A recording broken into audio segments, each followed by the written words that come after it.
Hello, friends, and welcome to the Union Labor Advisory Network. I'm Mike Fina. Today, I'm extremely proud and privileged to have a good friend of mine and of labor, Charlie Hamilton, who's the president of the Association of Benefit Administrators, joining us today to learn a little bit more about their association and what goes on within the group.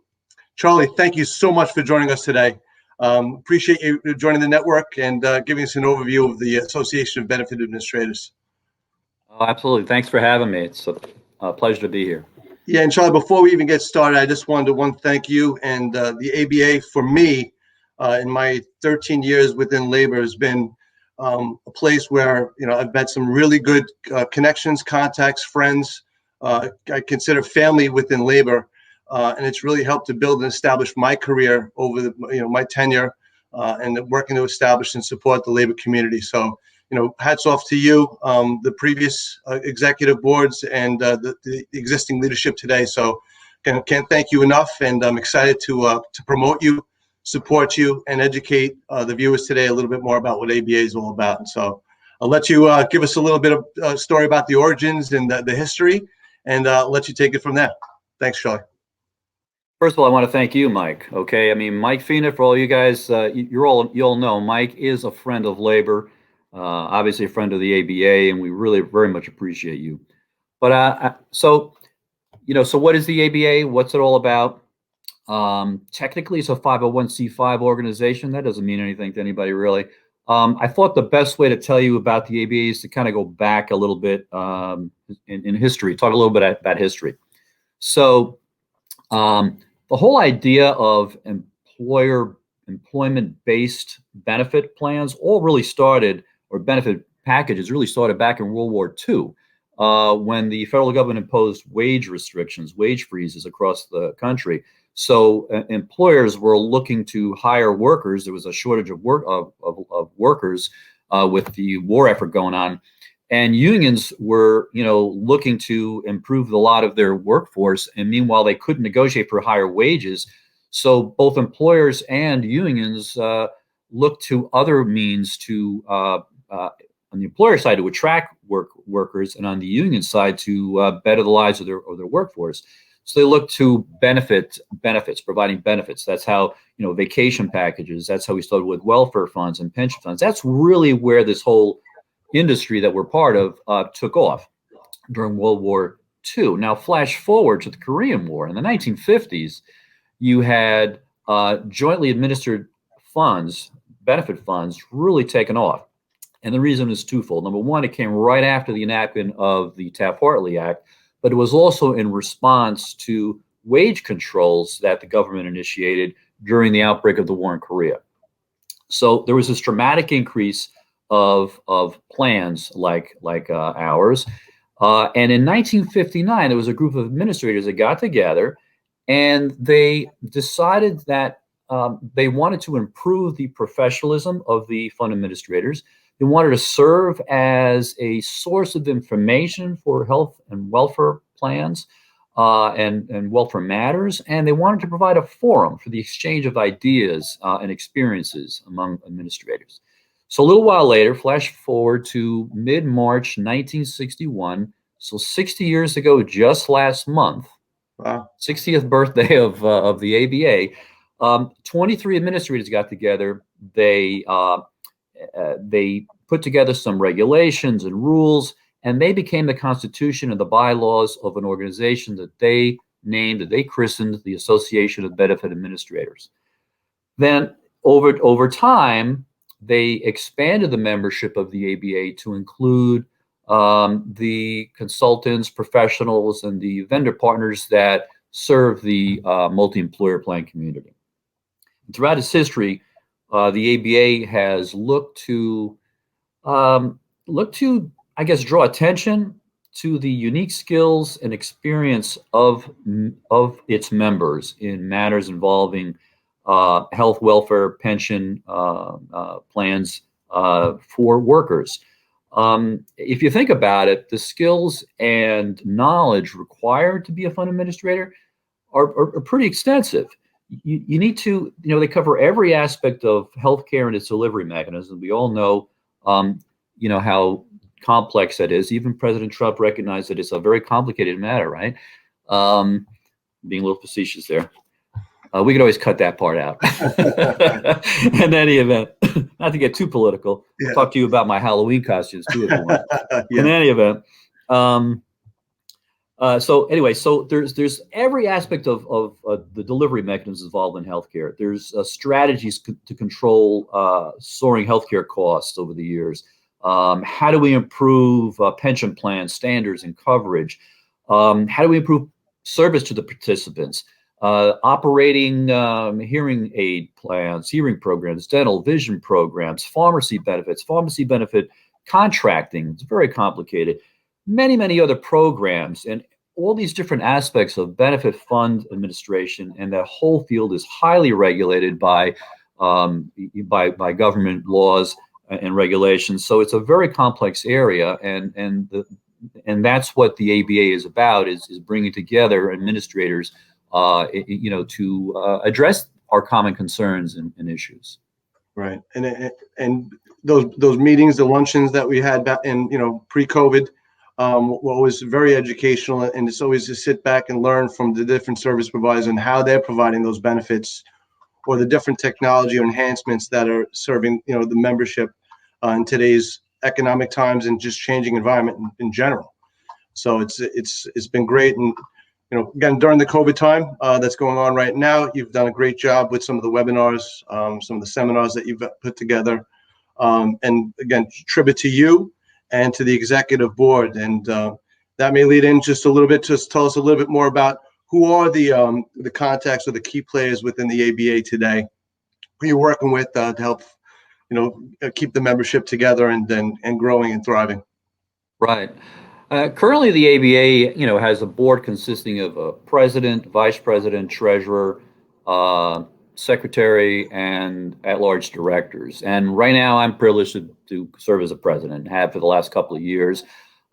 Just to give you a little background, I was a fund administrator for several decades until I retired in September of 2019, but I'm still doing consulting work in the field. But I have a vice president, it's Tom Omiatek. He's the vice president of the ABA, and he is the executive director of the NYS ILA Welfare Fund. Carlene O'Neill's our treasurer, and she is also the fund administrator for the Sheet Metal Workers Local 25 Fund. And then we have two secretaries. We have co-secretaries right now.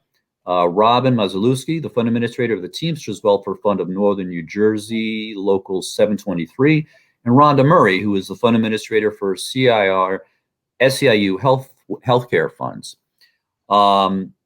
Our two newest members are our at-large directors, and that's Kristen O'Brien, who's the executive director of the New York City District Council of Carpenters Benefit Funds. That's a long one. And Damian Arnold, who's the fund administrator of CWA Local 1180 Benefit Funds. So as you can see, the board is comprised of a broad array of unions and benefit administrators from different funds and different unions throughout the region: New Jersey, New Jersey, New York, a little bit upstate New York. And it's a very diverse board. And those are the folks that make the ABA run, together with a couple of back office folks. We've got Pam, who handles our website. We've got Kathy, who helps me with the emails and invites and the e-newsletter that we put out. And I also wanted to mention one ABA member, one of our vendor partners, who has been instrumental in helping us put together not just our lunch meetings. She makes sure we get the food to the lunches. Me and food is very important stuff. So, but also she is really helpful in putting together some social events that we have throughout the year. So, and that is Lori LaCourcia of New York Life. She's awesome. Yep, it's great.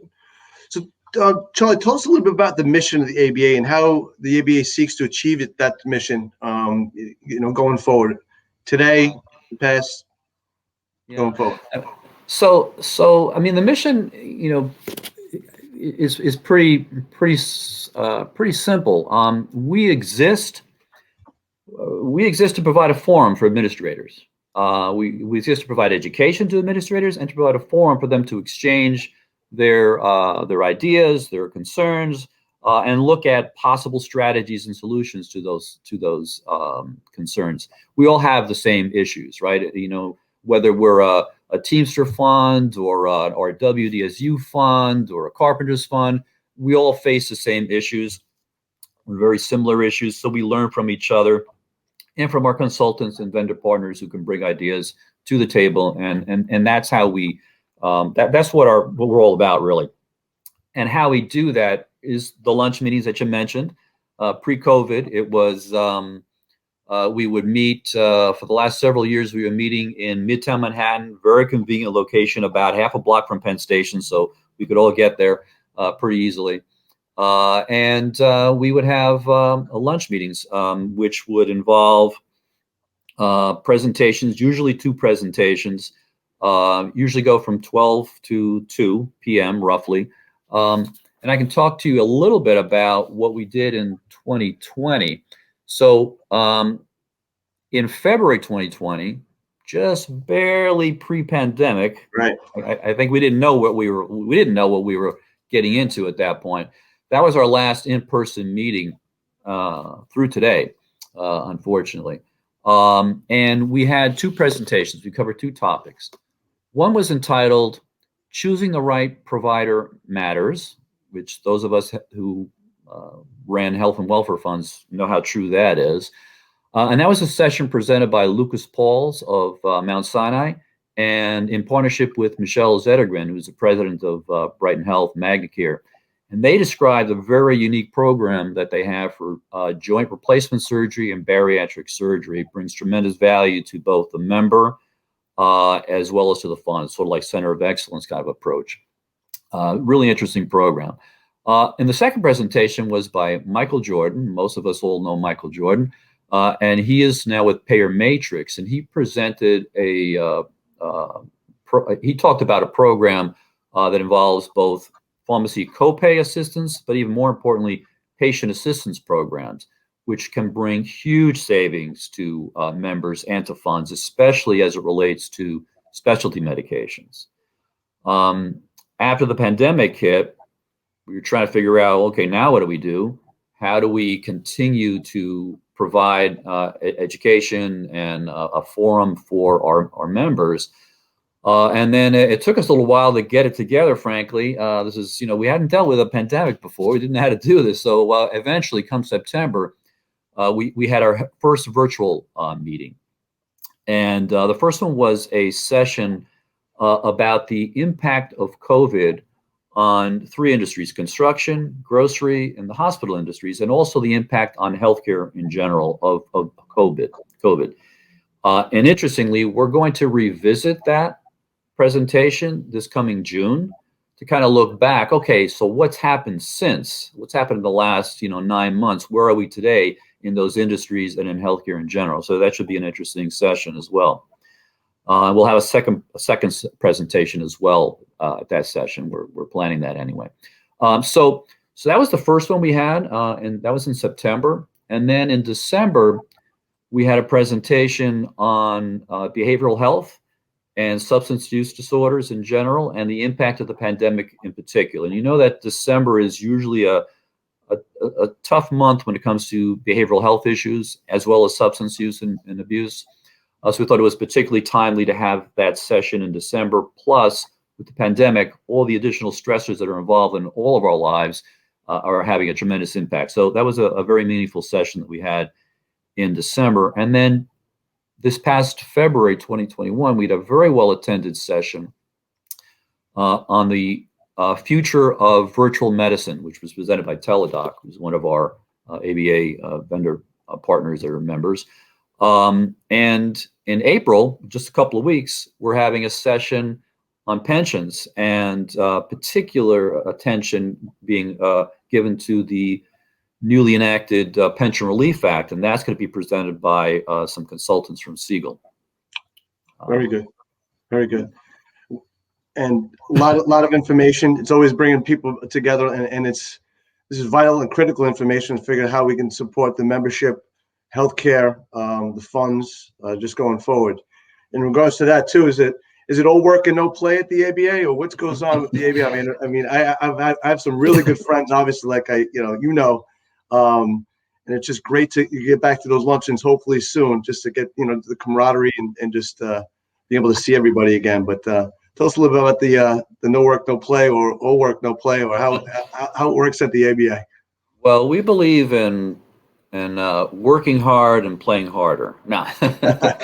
So, no, as you mentioned, we had our lunch meetings, and they were actually social events as well as educational. I mean, clearly they were really meaningful presentations that were given, but as well, there were lunches. We provided a lunch, which Lori put together, and it was always a union vendor that was providing the lunch, always union supplied.